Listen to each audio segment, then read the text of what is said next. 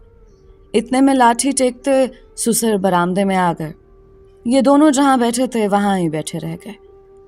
ست شکر کے بوڑھے کی بینائی کمزور تھی اور دیے کی روشنی مدھم۔ اس نے ادھر دیکھا جدھر یہ بیٹھے تھے، جانوروں کو باڑے کے اندر پایا تو مڑ کر اپنے کمرے میں چلا گیا۔ تب ان کی جان میں جان آئی۔ اگرچہ می تیز برس رہا تھا مگر اب میرو کو مزید خطرے کی دعوت دینا تھے۔ وہ برستی بارش میں چلنے کو ہوا، تبھی بچے کے رونے سے جبار کی آنکھ کھل گئی۔ بیوی کو کمرے میں نہ پا کر اس نے لالٹین ہاتھ میں پکڑے اور برآمدے میں آیا۔ اس کے قدموں کی آہٹ سن کر ترنت میرو کوندی کے پیچھے چھپ گیا اور شینی تیز قدموں سے کمرے کی طرف ہو لے۔ اس نے شوہر کو دہلیز پر جا لیا۔ کدھر چلی گئی تھے؟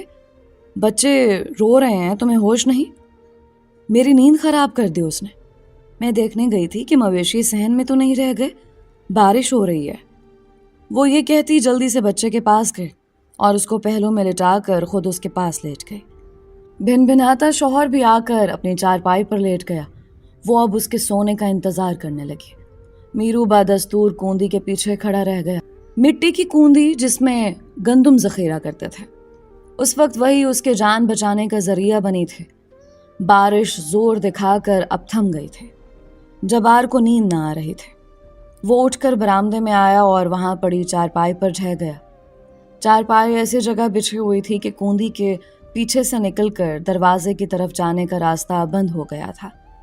اب جبار کے سو جانے کا انتظار لازم تھا، جسے میرو کا دم گھٹنے لگا۔ مگر جبار کے خراٹوں کی آواز نے اس کو سہارا دیا۔ وہ گہری نیند سو گیا تھا مگر سسر کو نیند نہ آ رہی تھی۔ اس کو اندر کوٹھری میں گرمی لگنے لگی۔ وہ چارپائی اٹھا کر صحن میں آیا اور بیرونی دروازے کے پاس ڈال کر سو گیا۔ اب میرو نے خود کو کہا، واہ دیہاتی کی عقل۔ عورت کے کہنے میں آیا اور موت کے گڑھے میں آ پھنسا۔ بوڑھا سونے کا نام نہ لے رہا تھا اور رہ رہ کر کروٹیں بدل رہا تھا۔ کم بخت نے چارپائی بھی ایسی جگہ ڈالی کہ ادھر سے نکل کر دروازے تک جانے کا راستہ مسدود ہو گیا ہے۔ تبھی اس کے سونے کا انتظار لازم تھا۔ کمرے کے اندر حبس کے باعث دم گھٹنے لگا۔ شینی کا بچہ کسمسایا اور رونے لگا۔ شینی نے گھبرا کر بچے کے منہ پر ہاتھ رکھ دیا کہ کہیں اس کے رونے سے شوہر کی آنکھ نہ کھل جائے، اور وہ اٹھ بیٹھا۔ اس طرح چپ ہونے کی بجائے دم گھٹنے سے بچے نے اور زور لگا کر رونا شروع کر دیا۔ گھبرا کر شینی نے کس کر اس کا جبڑا اپنی مٹھی میں بھینچا کہ اس کی سانس بند ہو گئی اور ساتھ رونے کی آواز بھی۔ بچہ تڑپ کر ٹھنڈا ہو گیا۔ شینی نے اپنا ہاتھ اس کے منہ سے ہٹا لیا اور اس کی ناک کے پاس ہاتھ لے جا کر سانس دیکھنے لگے۔ ابھی اس کے حواس ٹھکانے نہ آئے تھے کہ دوسرے بچے نے پہلو بدلا اور رونا شروع کر دیا۔ اس کی آواز کو خاموش کرنے کے لیے اس عورت نے پھر سے وہی عمل دہرایا۔ چند سیکنڈ میں ہی دوسرا بچہ بھی خاموش ہو گیا۔ جب آر اور سسر دونوں سو گئے تو شینی آہستہ آہستہ قدم بڑھاتی کوندی کے پیچھے آئے اور میرو کو بازو سے کھینچ کر کمرے میں لے آئے۔ بولی اب تو کسی طرح باہر نکل جا، بچے پھر سے جاگ گئے تو باہر نہیں جا سکو گے، لیکن تم نے ان کو خاموش کیسے کیا؟ منہ کو ہاتھ سے بند کر دیا تھا۔ اسے شک ہوا، دیکھو تو کہیں سانس ہمیشہ کے لیے بند تو نہیں ہو گئی؟ ہاں ہو تو گئی ہے، ارے کہیں مر تو نہیں گئے؟ ماں نے باری باری دونوں کی ناک پر ہاتھ رکھ کر سانس جانچے۔ ہاں مر گئے ہیں، اب تو نکل اپنی جان بچا، وہ کھانس رہا ہے، وہ ابھی نہیں سویا۔ کھٹک کی آواز سے ادھر کو نکل کر پچھلی دیوار سے باہر کوچا۔ عورت کا حوصلہ دیکھ کر میرو کا سر گھوم گیا۔ اسے لگا کہ اس کے پاس دیے کی مدھم روشنی میں ان معصوم بچوں کی ماں نہیں، کوئی ڈائن کھڑی ہے۔ بے اختیار اس کے منہ سے نکلا، اف اف، تو عورت ہے کہ ڈائن؟ یہ کہہ کر وہ کمرے کے عقبی کھڑکی سے نکل کر بھاگا، پچھلی جانب کی دیوار پر چڑھا اور دھم سے باہر کود گیا۔ آواز پر سسر نے پکارا، یہ کیسی آواز تھی؟ ارے کون ہے؟ وہ اٹھ بیٹھا، بھاگنے والا بھاگ گیا اور وہ کون کون کرتا رہا۔ لیکن گاؤں کے لوگوں کا کہنا ہے کہ میرو اس عورت کے صفاقی سے ڈر کر ایسا گیا کہ پلٹ کر بھی واپس گاؤں نہیں آیا۔ وہ ہم راز دوستوں سے کہتا تھا، یارو سمجھ میں نہیں آتا کوئی عورت ایسی سنگ دل بھی ہو سکتی ہے کہ عشق کے پیچھے بچوں کو ہی مار ڈالے۔ میں ایسی عورت کی محبت سے باز آیا، دوسری بار ملنے کا اب تصور بھی نہیں کر سکتا۔ جبکہ شینی کے سندیسے اس اندھو ناک واقعے کے بعد بھی ملا کرتے تھے کہ ایک بار ملو نا۔ دوستو، یہ تھی ایک ایسی عورت کی کہانی جو عشق میں اندھی ہو کر اپنے بچوں کے لیے ڈائن بن گئے۔ امید کرتی ہوں اس کہانی سے بہت سی لڑکیوں نے کافی کچھ سیکھا ہوگا۔ ماں کا درجہ اس دنیا میں سب سے بڑا درجہ ہے۔ ماں کے قدموں کے نیچے جنت رکھی گئی ہے، اور ہر ماں کے قدموں کے نیچے جنت نہیں ہے۔